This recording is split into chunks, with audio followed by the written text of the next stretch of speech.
Student, हम travelling microscope की मदद से किसी ग्लास स्लैब का रिफ्रैक्टिव इंडेक्स फाइंड करना चाहते हैं। It means our aim is to find the refractive index of a glass slab by using a travelling microscope. इसके लिए हमें जो एपरेटस चाहिएंगे वो है एक ट्रैवलिंग माइक्रोस्कोप, एक मैग्नीफायर लेंस जो हम सिंपल कॉन्वेक्स लेंस कह सकते हैं, जिससे हम स्केल को बड़ा करके देख पाएंगे। A paper with a cross sign, एक छोटा सा कागज जिसपे हम किसी इंक से क्रॉस साइन बना के रखेंगे, और लाइकोपोडियम पाउडर या फिर चॉक डस्ट, हम दोनों में से किसी का भी यूज ले सकते हैं। तो हम सबसे पहले देखें कि रिफ्रैक्टिव इंडेक्स फाइंड करना या रिफ्रैक्टिव इंडेक्स किसी ग्लास या मीडियम का फाइंड करने के लिए क्या कॉन्सेप्ट यूज होता है।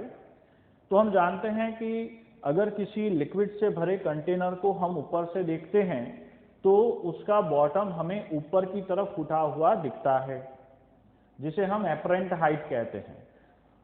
ठीक है, वास्तव में उस कंटेनर की वो डेप्थ जिसमें लिक्विड भरा है वो ज्यादा होती है, लेकिन जब हम उसमें पानी या कोई ऐसा ट्रांसपेरेंट लिक्विड डालते हैं तो वो कुछ उठा हुआ दिखता है।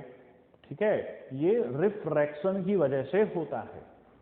It means the bottom surface of a vessel containing a refractive media appears to be raised such that apparent depth is less than the real depth.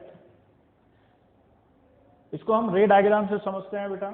मान लीजिए ये कोई ट्रांसपेरेंट मीडिया है, यहां पर एक ऑब्जेक्ट है, इससे एक रे स्ट्रेट गई, यहां पर नॉर्मल इंसिडेंस है तो वो स्ट्रेट चली जाएगी। दूसरी रे किसी छोटे एंगल पर इंसिडेंट हुई, अब ये डेंसर से रेयरर जा रही है तो अवे फ्रॉम द नॉर्मल हुई। जब हम इसे पीछे की तरफ बढ़ाते हैं तो यहां पर हमें वर्चुअल इमेज दिखता है। ठीक है बेटा, तो वास्तव में इस बॉटम की इस सरफेस से डेप्थ, एक्चुअल डेप्थ ये थी, लेकिन रिफ्रैक्शन की वजह से हमें इसकी एपरेंट डेप्थ ये दिखाई देती है। हमने थ्योरी में पढ़ा हुआ है कि रिफ्रैक्टिव इंडेक्स को रियल डेप्थ और एपरेंट डेप्थ के रेशियो से रिप्रेजेंट करते हैं। ठीक है, तो जब हम ग्लास स्लैब में डेप्थ की कैलकुलेशन करना चाहते हैं तो एक्यूरेट मेजरमेंट के लिए हम ट्रैवलिंग माइक्रोस्कोप का यूज करते हैं। अब अगर हमने ट्रैवलिंग माइक्रोस्कोप को 3 अलग अलग तरह से फोकस करना है। हमने सबसे पहले ट्रैवलिंग माइक्रोस्कोप को फोकस किया एक कागज पर, ये उसका आईपीस होगा, ये ऑब्जेक्टिव लेंस होगा, इस आईपीस से हम देखते हैं। ठीक है, तो जब हमने इसे फोकस किया पेपर पे, माना उस वक्त इसका रीडिंग ए था।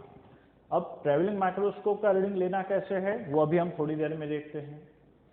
हमने पहले कागज को फोकस करके ट्रैवलिंग माइक्रोस्कोप का रीडिंग लिया, उसके बाद उसी कागज पर एक ग्लास स्लैब को रखा।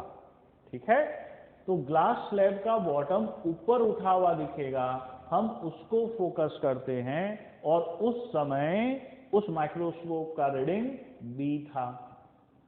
ठीक है बेटा, अब सबसे आखिर में हमने क्या किया, उस ग्लास स्लैब के ऊपर लाइकोपोडियम पाउडर या चॉक डस्ट पाउडर की एक फाइन लेयर, ऐसा नहीं है कि 3-4 लेयर करनी है, बहुत फाइन लेयर या कुछ पार्टिकल्स हमने रखे और उन पार्टिकल्स को फोकस किया तो हमें माइक्रोस्कोप का रीडिंग सी मिलता है।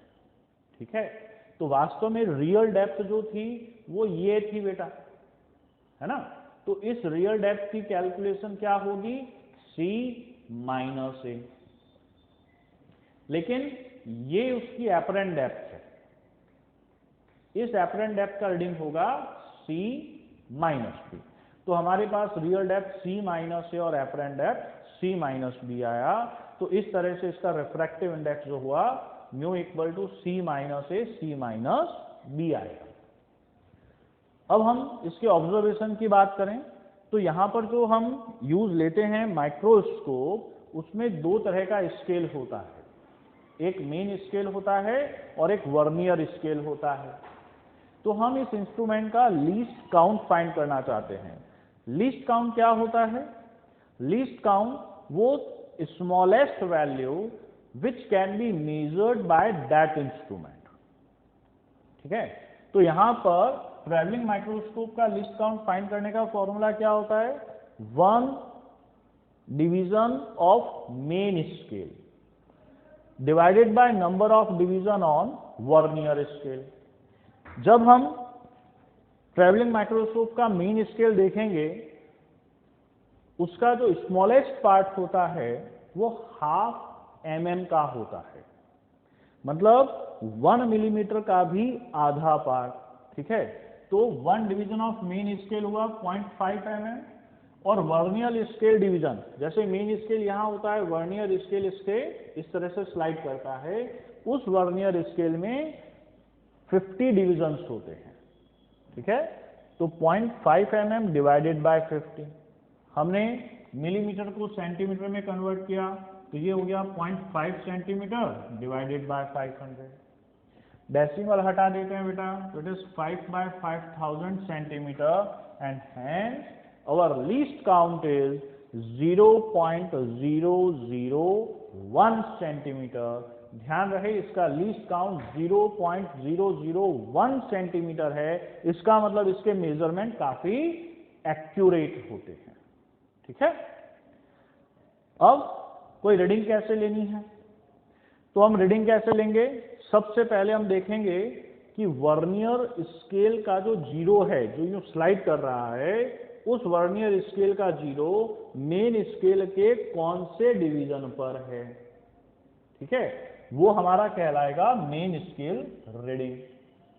फिर जो वर्नियर स्केल के 50 डिवीजन्स हैं, उनमें से हमें यह देखना है कि कौन सी लाइन मेन स्केल डिवीजन से स्ट्रेट लाइन बनाती है, कोइंसाइड करती है। तो हम देखेंगे number of coinciding lines of vernier scale multiplied by least count.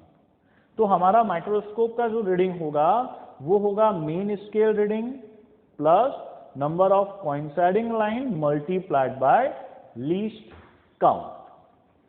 अब हम एपरेटस पे कुछ रीडिंग लेके देखते हैं, ये समझते हैं कि एपरेटस किस तरह से वर्क करेगा। हम उसमें लीस्ट काउंट निकालना एपरेटस की मदद से देखेंगे और फिर हम उससे रीडिंग लेंगे।